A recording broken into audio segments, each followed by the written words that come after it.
Spitfire was a single-seater, as you know, so they had one on a trestle in the hangar, and we were told to get in it and memorize all the instruments and controls.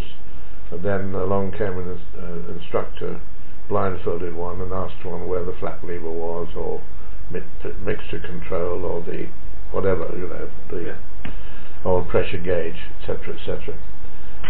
And then they told us about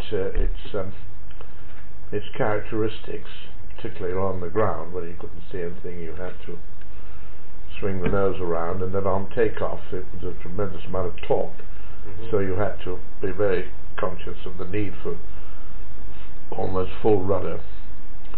And then came the day when they said, well, there it is, go and fly it. Right. Can you remember the date, or approximate date, when that was?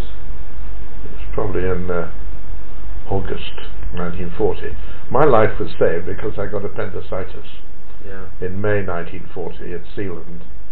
I'd had one or two stomach problems, and eventually they shipped me off to Halton, where they whipped it out, and so I lost my course.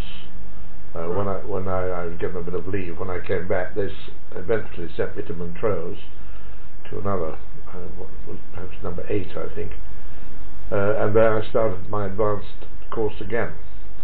So I went into a squadron about probably 2 months after my mates, because many of them were killed in the battle. Well, go back to the Spitfire. One trundled it out to the downwind end of a grass field at Hardham, and so a couple of swallows, and the moment had come. We did one's checks before takeoff, turned into wind, and opened the throttle, and something hit one of the small of the packers, because we only had a 2-pitch propeller, so it was in full fine pitch, and got the tail up, and it started to swing, and one corrected it, or thought one had corrected it, and eventually bounced, and one was in the air. First thing was to go to coarse pitch. There was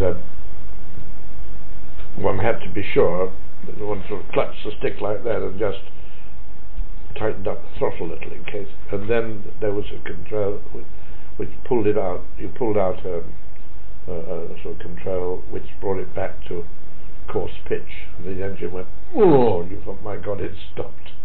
But so then it was a question of getting the wheels up, select up, and it had a pump.